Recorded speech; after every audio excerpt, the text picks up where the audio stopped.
Hello, my name is Dorothy Kamaker, and together with my partner Alicia and I, we run a company called Patient Advocacy Australia, and we provide patient advocacy and case management to clients and patients in the public health system, the private healthcare system, the aged care system, mental health system, and the NDIS all over Australia, in capital cities, in regional areas. And we respond to calls from clients, either the patient themselves or a family member of those patients, to look at concerns that they have about the delivery of healthcare, sometimes the standards of healthcare, sometimes access to healthcare, but ultimately what we get calls about is people who think that the healthcare that is being delivered to them or their family member could be and should be better. So one of the issues that I wanted to address in this session today is about the older adult in the healthcare system and the population as it's aging. That means the percentage of the population that is over 65 is increasing, and it's increasing dramatically. It's since the war, the percentage of people over 65 has doubled, and that may have something to do with the loss of life during the war. But since 1990, there has even been a dramatic increase in the age of the population, the percentage of the population over 65. And that's reflected in the healthcare system. And my background is in acute hospital care. And in an acute hospital, so these are people who actually are sick enough to be admitted for management of a specific disorder. 70%, 60 to 70% of patients are over 70 years of age. And in ICU, the number of patients over 80 has risen dramatically in the last few years. That's got something to do with the fact that there are far more treatment options available to keep people alive and to help them to survive an illness. Of the people who go to ICU who are over 80, 80% of those patients will survive to discharge. So it's not inevitable that people over 80 who have an acute and then a critical illness will succumb to it. 80% of people over 80 who go to ICU will be discharged. So one of the issues that we frequently get calls about is that people, the patient or the family, believe that limitations are being put on the treatment being offered, the options being offered to their family member that are purely down to age. Essentially what we're being told is that ageism is being exacted on their family member in a hospital environment. I think that is often the case. I often feel that when I'm talking to the doctors of patients who are over 80, I start to hear age introduced as a constraint, not so much as managing expectations, which I think is totally reasonable. You need to understand what an 80-year-old is capable of, but I hear it more from a resource allocation perspective. I recently had a client who had a stroke and whose disability immediately following the stroke, or whose deficit, so it was actually a one-sided paralysis, was not triaged into the rehab unit blatantly on the basis of their age, not on the basis of the expectation of their recovery, but on the basis of their age. So I was told, this was at a public hospital in Sydney, I was told that you better start looking for a private rehab unit because your client is never going to get to the top of the rehab list following a stroke in this hospital, we focus on orthopaedic patients and patients under a certain age group who we expect to have more benefit, as in longer life after their rehab, than your client. So that is age being used as a limitation in the options for care.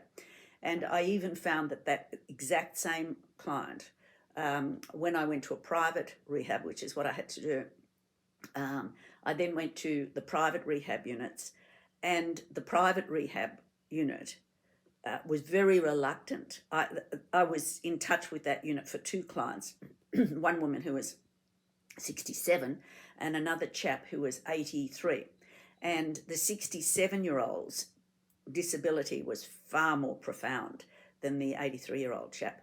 But the 67-year-old was taken in very quickly because they felt that they would be able to get that client in and assessed and discharged quicker than they would an 83-year-old who might have other health issues that would complicate their recovery.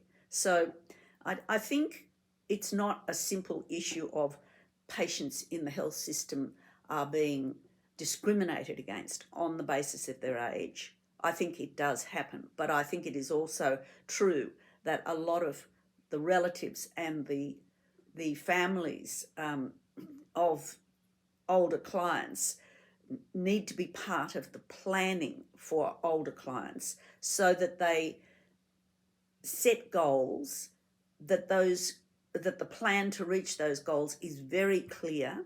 So the criteria for success for those patients in terms of their progress through treatment regimes is very clearly stated, because very quickly patients' families start to believe that age is being used against their family member.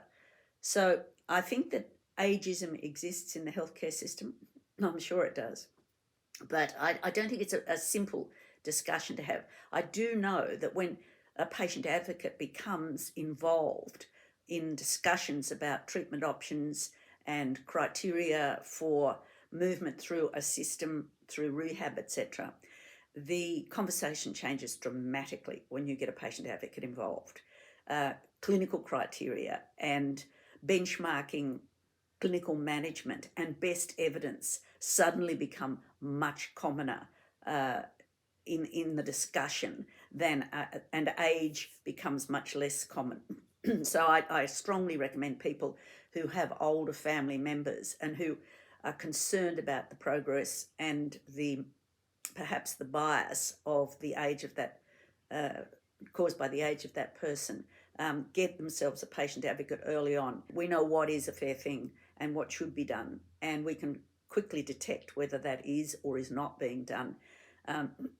I think one of the things that I have certainly experienced in the public hospital system is that if I need a social worker to be involved to organise some post-hospital management for a younger client, I find it very difficult to get hospital social workers involved.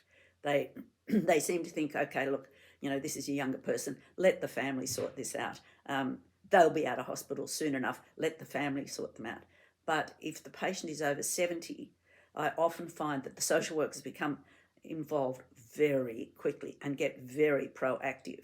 And my clients or their families tell me that the discussion about residential care can be alarmingly quick, and the momentum towards that as an option, rather than rehab, respite and residential care start, in my client's view, to be discussed very quickly, and they think way too quickly. So I think one of the issues with aged care clients is that there needs to be a more authoritative and perhaps even a better informed advocate on the side of the family to make sure that the best care and the evidence-based care is being delivered with age as the consideration, but not age as a limitation or age as a driving factor in the delivery of care.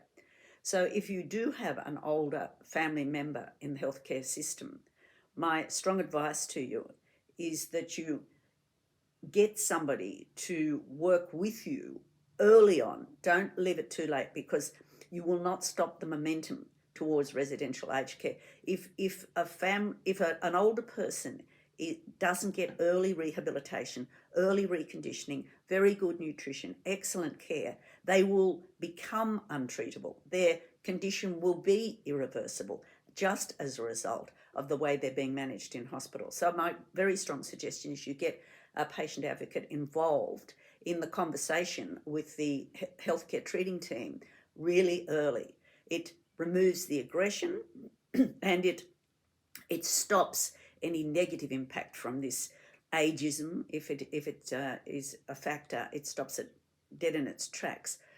I recently was asked to give a lecture to a Department of Geriatric Medicine at one of Sydney's teaching hospitals by the director of that unit, because the director was finding that they were meeting a lot of hostile family members.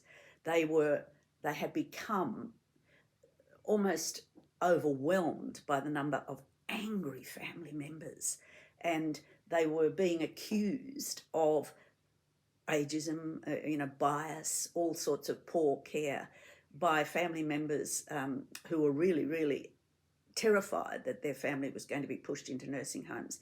And I talked through the strategies that department had in place to include the family in establishing the goals, in identifying criteria towards outcomes as they went through the patient's management, to keep the family and the patient well aware of the progress of that patient relative to expected norms, and therefore not to get to this crisis situation where an outcome that seemed to relate to the age of a patient, as in we don't think he is going to get any better, at some stage that may seem to the family like we've given up and we are not going to deliver the care that this patient should have, when in fact if the family had been involved way earlier, they themselves would come to the understanding